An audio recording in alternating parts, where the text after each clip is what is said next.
I have to say I'm like hating the lighting in this fan zone area.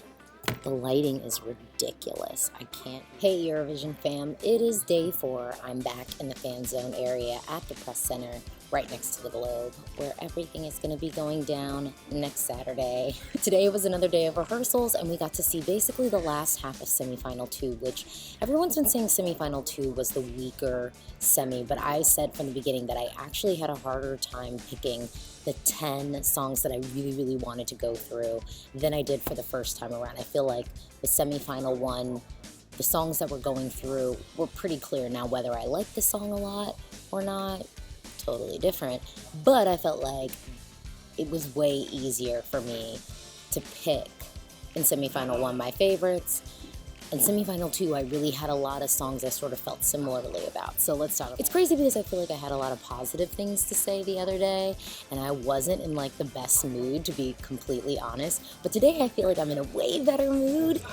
I think I have more negative things to say. So that basically means that you're in for a very interesting video blog today, at least. So we started the day off with Slovenia, which, I actually really like this song, and I had it in my mind that if Slovenia decided to do something really different on stage, that it actually had the potential to really help its chances of making it to the final.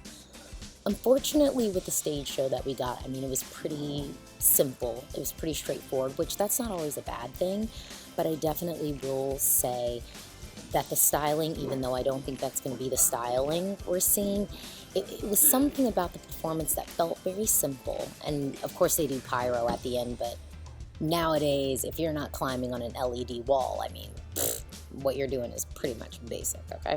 Manuela's voice was great. She sounded amazing, and she definitely should be proud of herself for that. But there's something missing from her. I think there's like a little bit of confidence perhaps she's lacking. I don't know if confidence is the right word, but sort of that star quality stage presence thing. I think she's a good singer. I think she could keep working, but I definitely feel like there's just this star quality that's kind of missing from her. And unfortunately, unless she's able to harness that in a couple of days, I think she's going to find herself with a plane ticket home next Friday, because she won't be going down to the finals. That's for sure. Bulgaria is not only in my top 10, I do believe I have it in my top 5 currently. When Polly first ran through her performance, there was like this moment where she busted out some choreography, and I was a little bit shocked by that, as I'm sure you will be shocked by it when you see it. But then after we got to the 3rd time, I was actually really liking what she was doing. At the end of the day, I think Polly is a professional, and she's been doing this, and she looks professional. The problem with Manuela is she kind of lacks some star quality. Polly Genova has star quality and some. She's really on stage delivering. I will say some people have mentioned her vocals being shaky. I'm starting to think that that might just be kind of the way that she sings, so I'm not sure if we're going to get this pitch perfect performance that people like. I think Hovey Star is going to give us a pitch perfect performance. Dami Eames going to give us a pitch perfect performance. Jamala will. Serbia is going to give us a pitch perfect performance. But low-key, like, it kind of doesn't matter. It kind of doesn't matter what we're going to get from Polly, because she's just so professional, and she's looking professional. When she's on stage, she looks like a star. This rehearsal, in my opinion, could have been a rehearsal for Britney Spears. You know, this was not your typical Eurovision person that maybe has done a, Idol, maybe has done some type of singing competition. This was a performance done by an actual singer. That's basically what's happening. Denmark.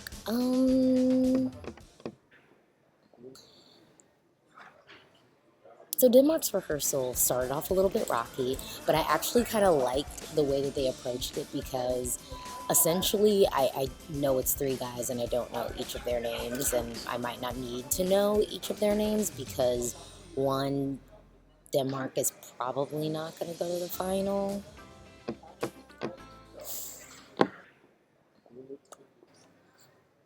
I actually don't hate Denmark's song. And yeah, it's kind of like generic 90s boy band pop. But I actually don't think that that's necessarily like a bad thing. The sentiment in the press room and the sentiment in the fan area was pretty lackluster when it came to Denmark. Period, point blank. Oh wait, I almost didn't tell you guys this part. So essentially what happened when Denmark first started was, I guess one of the guys was not getting sound in his ear. And he legitimately was like, no, we need to run this again. Like, we need to run this again. I have no sound in my ear. And then they tried to run it again, and it was still jacked up, and he was like, no, y'all gonna need to run this again. I liked it. It was kind of like badass, and you wouldn't think, Lighthouse 10 having that, that attitude. But I appreciated it. I really did appreciate the attitude, real talk. So probably the best first run rehearsal ever known to man, not just Eurovision, like ever known to man, was Jamala's.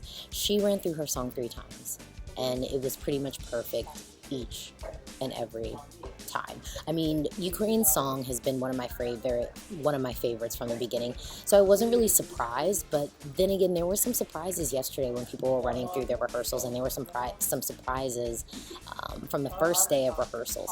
So I was a little bit nervous. Don't get me wrong. I know Jamala is great and she's very professional, but I definitely was a little bit nervous about what we were going to get on stage, just because she is so good and her song is so good, and you want it to do well. So if there was ever a doubt in your mind that Ukraine might not get points or might somehow just bore the juries or fans at home, I'm sorry, that's not going to happen. That performance is going to be amazing.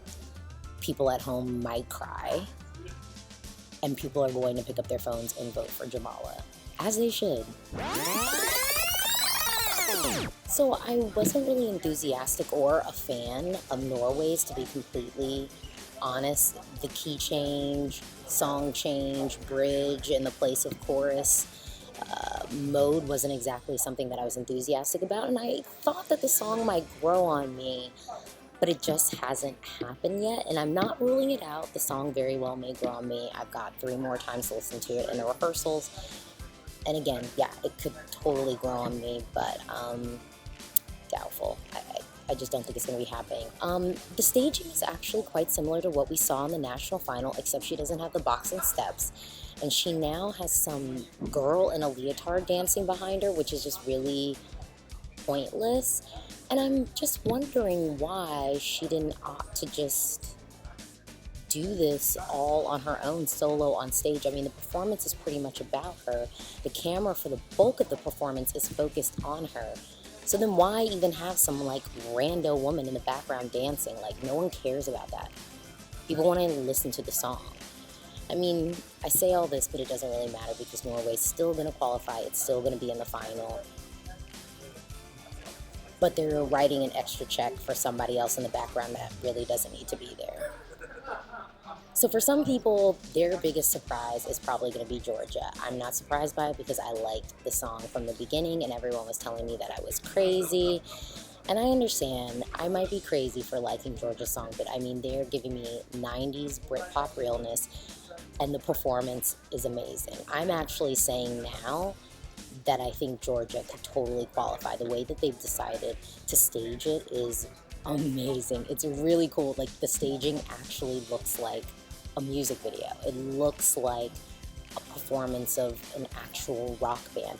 And the thing is, we've got a couple of rock entries this year that are actually kind of giving us a little bit more of that cliched rock performance thing with the red colors and the blues, and I don't know, personally I just feel like it's a little bit much, and it does tend to read slightly more cliche as opposed to cool and innovative. Georgia is actually giving cool and innovative. It's an amazing, amazing rock performance, and I'm really, really pleased with what they've decided to do on the stage. I was worried about it, but I'm definitely not worried anymore, because what they are giving is pretty spot on and pretty amazing. And I'm really excited because I get to put Georgia back in my top 10, and I'm really excited because with this performance, compared to some of the other performances that we've seen today and just throughout the week, this one was super strong, and it definitely is going to stick out in people's minds, and it's going to stick out in the minds of voters at home because it's really cool staging. Now, from the beginning, I really liked Albania's song. Some people didn't really like it when they first heard it. I liked it. I liked it when it was in its Albanian form. I didn't even mind the national performance. I thought Aneta should be in a different outfit, but I didn't mind the performance because really she is an amazing vocalist, and I just thought they should allow her to shine.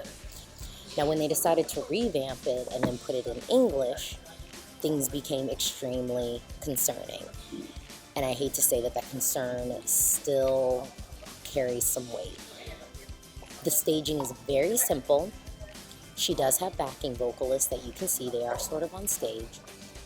What they decided to do with the LEDs is, it's not really anything big. It's not really anything exciting. It's definitely not a performance I would tell you if you were on the fence about Albania's Fairy Tale that you would like it now. I think you're still going to feel the same way about the performance, honestly, which is really a shame. And I was hoping on All That Was Holy that we would get surprised and they would actually decide to go back to the version where the song was in Albanian. But that didn't happen, so Albania is probably not going to qualify. And I'm honestly really sad about it because I think Aneta is one of the best vocalists we have in the competition. And yes, look out, I'm going to be coming out with my top 5 vocalists from this year's competition. And I have to put her in consideration because her rehearsals, her vocals were on point and perfect the entire time. There wasn't a bum note, not anywhere, period. It was good. But unfortunately, what they're doing staging-wise, and I'm afraid what they'll probably end up doing costuming-wise, isn't going to be anything to make you pick up your phone and vote. Now, I gotta talk about Belgium. Belgium closed out the day, and as you know from my other videos, Belgium is not exactly one of my favorite songs in the competition, and it's in large part because it is so derivative. And I mean, it's derivative of a song that was already derivative. And it's already kind of a style of song that we've heard, and we heard it just this past year. So it's just a little bit concerning to me personally. So here's the benefit. If you already liked What's the Pressure, you're still gonna like it because the staging is pretty similar to what they did at the national selection. Laura says she's gonna be styled pretty similarly. One of the most glaring things about the onstage performance is the fact that they have her doing kind of like the walk-up thing, which we've seen numerous times when Bruno Mars has performed Uptown Funk, and then he just did it again at the Super Bowl with Beyonce. So for the song to already be so derivative of Uptown Funk, which again is a song that's already derivative, and then to have the choreography completely ripping off of that, I think it's kind of risky because people are already kind of thinking that the song is biting in their minds, and now you're just putting that imagery in their minds even more and kind of driving that home.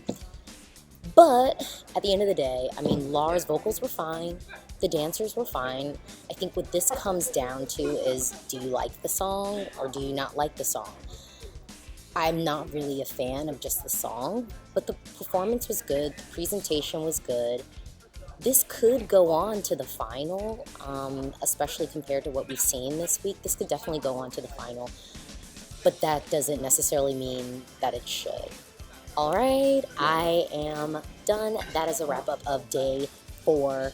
Please keep your eyes peeled. I'm going to do another wrap-up since I missed day 1 of rehearsals. So I'm going to be doing another wrap-up tomorrow, but after that, I'll be done with my wrap-ups, and then I'll be giving you my top 5 best vocalists at Eurovision 2016. And of course, gotta follow me on Twitter You'll get all of my information and all of my train of thought, but you might not want that because you might be a little bit scared. I'm giving you a lot of information on Twitter, okay? And of course, don't forget to check out the opinion section of ESC Plus, because I'm giving you a breakdown on all of my thoughts on today's rehearsals, yesterday's rehearsals, and I even have a piece written on every single entry in this year's competition. So keep your eyes peeled for that.